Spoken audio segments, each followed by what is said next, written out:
ಮತ್ತೆ ಜನ ಜಾಸ್ತಿ ಇದ್ದಾರೆ, ಏನು ವಿಶೇಷ? ಅಂತರ ವಿಶೇಷ ಏನಿಲ್ಲ, ಮಾಡ್ಕೋತಾರೆ. ನಾನು ಹೊರಗಡೆ ಊಟ ಹಚ್ಚಿದ್ದೆ, ದೇವಸ್ಥಾನಕ್ಕೆ ಕೈ ಸಿಗ್ತಾ ಇರಲಿಲ್ಲ.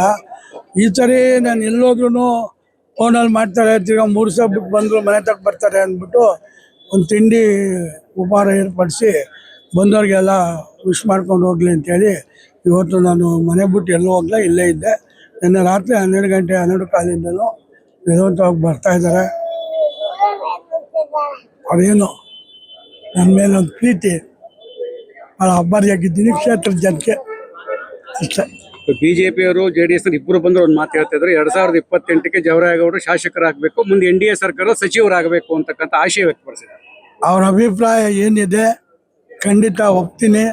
ಅವ್ರೇನು 28ಕ್ಕೆ ದುಡಿದು ಜಯಶೀಲರಾಗಿ ಮಾಡಿದ್ರೆ ಖಂಡಿತ ಅವ್ರ ಆಸೆ ಈಡೇರ್ತದೆ ಅನ್ನೋದು ನನ್ನ ಭಾವನೆ. ಮುಂದೆ GBA ಚುನಾವಣೆಗೆ ನಿನ್ನೆ ಮೀಟಿಂಗ್ ಕರೆದಿದ್ದು, ನಮ್ಮ ಪಕ್ಷದಲ್ಲಿ ತಯಾರಾಗ್ತದೆ. ನಾನು ಅಲ್ಲೇ ನನ್ನ ಕ್ಷೇತ್ರದ ಇದು SR BLA 2ಗಳೆಲ್ಲ ಮಾಡಿ ಮೀಟಿಂಗ್ ಮಾಡಿದ್ದೀವಿ. ಇನ್ನೇನು 2020 ತಾರೀಕಿಗೆ ಶುರುವಾದರೆ ಅದ್ರ ಪ್ರಕ್ರಿಯೆನೇ ಬೇರೆ, ಇದ್ರ ಪ್ರಕ್ರಿಯೆ ಬೇರೆ. ಚುನಾವಣೆ ಮಾಡಬೇಕು ಅಂತ ಸುಪ್ರೀಂ ಕೋರ್ಟ್ ಹೇಳಿರೋದ್ರಿಂದ ನಾವು ತಯಾರಾಗಿದ್ದೀವಿ. NDA ಭಾಗವಾಗಿ ಚುನಾವಣೆ ಮಾಡೋದಕ್ಕೆ BJP ನಾವು ಎರಡು ಉತ್ಸಾಹಕ್ಕಾಗಿದ್ದೀವಿ. ಖಂಡಿತ ಅದು ಈಡೇರ್ತದೆ. ನಮ್ಮ ಅಭ್ಯರ್ಥಿಗಳು ಜಯಶೀಲರಾಗ್ತದೆ ಅನ್ನೋ ಆಶಾಭಾವನೆಯನ್ನು ಇಟ್ಕೊಂಡಿದ್ದೀನಿ. ಮತ್ತೆ ಜನ ಜಾಸ್ತಿ ಇದ್ದಾರೆ, ಏನು ವಿಶೇಷ? ಅಂತರ ವಿಶೇಷ ಏನಿಲ್ಲ, ಮಾಡ್ಕೋತಾರೆ. ನಾನು ಹೊರಗಡೆ ಊಟ ಹಚ್ಚಿದ್ದೆ, ದೇವಸ್ಥಾನಕ್ಕೆ ಕೈ ಸಿಗ್ತಾ ಇರಲಿಲ್ಲ. ಈ ಸರಿ ನಾನು ಎಲ್ಲೋದ್ರೂ ಫೋನಲ್ಲಿ ಮಾಡ್ತಾರೆ, ತಿರ್ಗಾ 3 ಸಲ ಬಿಟ್ಟು ಬಂದರು ಮನೆ ತಕ್ಕ ಬರ್ತಾರೆ ಅಂದ್ಬಿಟ್ಟು ಒಂದು ತಿಂಡಿ ಉಪಹಾರ ಏರ್ಪಡಿಸಿ ಬಂದವ್ರಿಗೆಲ್ಲ ವಿಶ್ ಮಾಡ್ಕೊಂಡು ಹೋಗ್ಲಿ ಅಂತೇಳಿ ಇವತ್ತು ನಾನು ಮನೆ ಬಿಟ್ಟು ಎಲ್ಲೂ ಹೋಗ್ಲಾ, ಇಲ್ಲೇ ಇದ್ದೆ. ನಿನ್ನೆ ರಾತ್ರಿ 12 ಗಂಟೆ 12 ಕಾಲಿಂದಲೂ ನಿರಂತರವಾಗಿ ಬರ್ತಾ ಇದ್ದಾರೆ. ಅವ್ರೇನು ನನ್ನ ಮೇಲೆ ಒಂದು ಪ್ರೀತಿ, ಭಾಳ ಅಬ್ಬರಿಯಾಗಿದ್ದೀನಿ ಕ್ಷೇತ್ರದ ಜನಕ್ಕೆ ಅಷ್ಟೇ.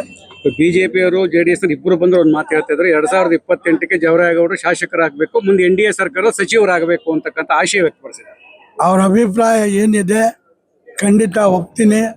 ಅವ್ರೇನು 28ಕ್ಕೆ ದುಡಿದು ಜಯಶೀಲರಾಗಿ ಮಾಡಿದ್ರೆ ಖಂಡಿತ ಅವ್ರ ಆಸೆ ಈಡೇರ್ತದೆ ಅನ್ನೋದು ನನ್ನ ಭಾವನೆ.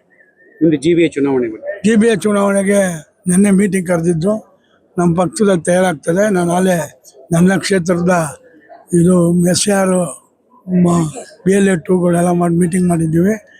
ಇನ್ನೇನು 2020 ತಾರೀಕಿಗೆ ಶುರುವಾದರೆ ಅದ್ರ ಪ್ರಕ್ರಿಯೆನೇ ಬೇರೆ, ಇದ್ರ ಪ್ರಕ್ರಿಯೆ ಬೇರೆ. ಚುನಾವಣೆ ಮಾಡಬೇಕು ಅಂತ ಸುಪ್ರೀಂ ಕೋರ್ಟ್ ಹೇಳಿರೋದ್ರಿಂದ ನಾವು ತಯಾರಾಗಿದ್ದೀವಿ. NDA ಭಾಗವಾಗಿ ಚುನಾವಣೆ ಮಾಡೋದಕ್ಕೆ BJP ನಾವು ಎರಡು ಉತ್ಸಾಹಕ್ಕಾಗಿದ್ದೀವಿ. ಖಂಡಿತ ಅದು ಈಡೇರ್ತದೆ. ನಮ್ಮ ಅಭ್ಯರ್ಥಿಗಳು ಜಯಶೀಲರಾಗ್ತದೆ ಅನ್ನೋ ಆಶಾಭಾವನೆಯನ್ನು ಇಟ್ಕೊಂಡಿದ್ದೀನಿ.